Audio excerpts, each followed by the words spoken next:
তুমি বিশ্ব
আমার প্যারা হাবিব হযরত মুহাম্মদ মুস্তাফা সাল্লাল্লাহু আলাইহি সাল্লাম মা আমিনার গর্ভ থেকে যে মাসে দুনিয়ার বুকে পদার্পণ করবেন সে মাসে মা আমিনায় দুটি স্বপ্ন দেখেছে। একটি স্বপ্ন দেখেন দুই ব্যক্তি খুব ঘুষাঘুষি করতেছে, আবার একই মাসের স্বপ্ন দেখেন ওই দুই ব্যক্তি আবার বুকে বুকে কোলাকুলি করছে। আমার দয়াল নবীর দাদা যান আব্দুল মুতালিব দয়া বলেছিলেন, আপা যান আমি যেই স্বপ্ন দেখতেছিলাম যে দুই ব্যক্তি মারামারি করে সেই ব্যক্তি আবার কোলাকুলি করে বুকে বুকে বেশি।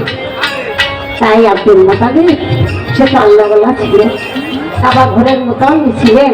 বড় বড় দাড়ি ছিল, দাড়ি দিয়ে কাবা ঘর এত ইমানদার এত বিশ্বাস। আপনার তো ইতিহাস সবই জানেন, পবিত্র কোরআনের সূরা ফিলের মধ্যে ঘটনাটা আছে না, আব্রাহা বাদশা কাবা অনুরূপ একটা কাবা বানাইছিল, মনে করছিল যে আমার কাবায় লোক আসবে ব্যবসা হবে, কিন্তু কেউ যায় না।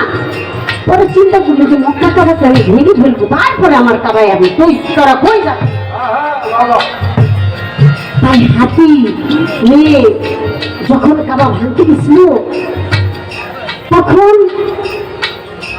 দৌড়ে এসে বলছিল, আব্রাহা বাদশা তুমি কিছু উট নিয়ে যাইতেছো, উটগুলি নিও না, উটগুলি দেওয়া যায় একটু পরে তোর কাবাই ভাইয়া ফেলামু আর কটা উঠেন নি গাইছস বাচ্চা গো এই উঠগুলি হলে এতিমে নামানো এতিমে নামানো আমার কাছে গচ্ছিত দেখেছি এতিমের মাল কখনো আত্মসাৎ করা যাবে না জীবন চলে যাবে কিন্তু সেটাকে নষ্ট করতে দেওয়া যাবে না তাই সেই জন্য আমি উঠের জন্য আসছি আর কাবা তো আমার না কাবা হলো তার সে যদি মনে করে তার কাবা রাখবে থাকবে যদি মনে করে কাবা থাকবে না শেষ এটা নিয়ে আমার কোনো বাড়াবাড়ি করার এখতিয়ার নেই তাই তো হয়ে গেল আল্লাহর ফেরেশতা আবাবিল পাখি রূপে এসে মুখে কঙ্কন যে হাতির পিঠে পড়ে সেই হাতি একেবারে মোমের মতো গড়ে যায় কিন্তু মাহমুদ নামে এক হাতি এসে ওই আব্দুল মুতালিবের পায়ের সামনে উপর হয়ে পড়েছিল কিন্তু তার ললাটে দেখেছিল মোহাম্মদের রূপ তার ঘরে ছোট পুত্র আব্দুল্লাহর রোজার সন্তান হবে আমার মোহাম্মদ মুস্তাফা সাল্লাল্লাহু আরে একটা বনের পশু আমার দয়াল নবীর নবুয়তের উপরে সম্মান করে আর মানুষ কুলে এসে একটা পাপিষ্ঠ দুরাচার তারা আমার নবীর নামে সম্মান করতে তাহলে ওরা কারা ওরা পশুর চেয়েও আরো লিখি পবিত্র কোরআনে ওরা কি পুঙ্খানুপুঙ্খ ভাবে এটা পাঠ করে নাই আমরা তো বুঝি না অজ্ঞানী শিক্ষিত না আমরা যদি এইটার মর্ম এখানে বুঝতে পারি তাহলে ওরা তো আরো অনেক শিক্ষিত ওরা এত বুঝে শুনে কেন তাহলে ওদের চরিত্রটা হলো সেই ইবলিশ শয়তানের ইবলিশ শয়তান জেনেছে শুনেছে কিন্তু মানে না জানলে হবে না শুনলে হবে না কিন্তু মানতে হবে জানেন কম শুনেন কম কিন্তু মানে এটাই আল্লাহ সেজন্য আমি কথাটা এখানে রাখার চেষ্টা করলাম তাই সেই আব্দুল মুতালিব বলেছিল মা জানো না মাগো এই কথা তোমার গর্বে আসিতেছে শ্রেষ্ঠীর শ্রেষ্ঠ যে ওরে চাঁদ শুরু দুইজনে তার জন্য পাগল চন্দ্রে বলে আল্লাহ গো আমার মাঝে আসবে আপনার দয়াল নবী সূর্য বলে আল্লাহ আমার মাঝে আসবে আপনার দয়াল নবী এই জন্য দুইজনে কাড়াকাড়ি ঝগড়া ঝাঁটি পরে আমার আল্লাহ বলছেন দয়াল নবী দিনেও আসবে না রাতেও আসবে না রাতও না দিনও না আমার দয়াল নবী আসবে সুবের সাথে এই কথা শুনে চাঁদ সুরুজ দুইজনে মিলে অর্থাৎ রাত দিন দুইজনে মিলে গলাগলি ধরে তারা মিশে তাহলে কত বড় মর্তবা কত বড় গুরুত্ব আমার দয়াল নবীর প্রতি আল্লাহর সৃষ্টি জগতে বলা সেখান থেকে আমার সাধক রজ্জবালী দেওয়ানাল সৃষ্টি বিজ্ঞানী বাবা এই বাণী রেখে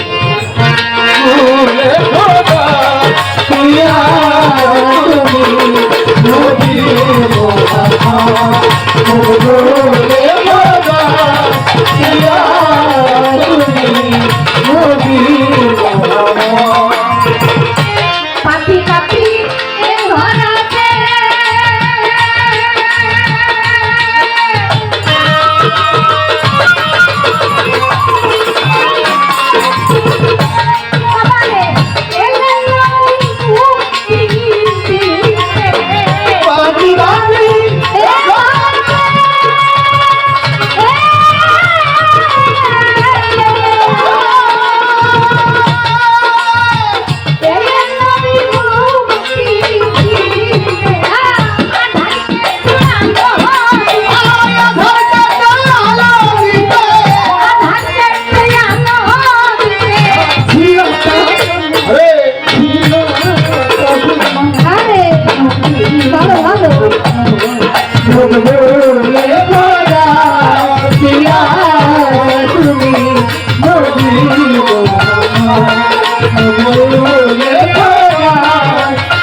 তুমি নবী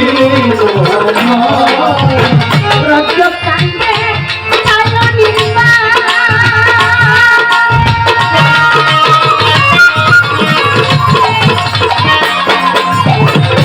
নবী গো তুমি ছাড়া হবে না রজব কান্দে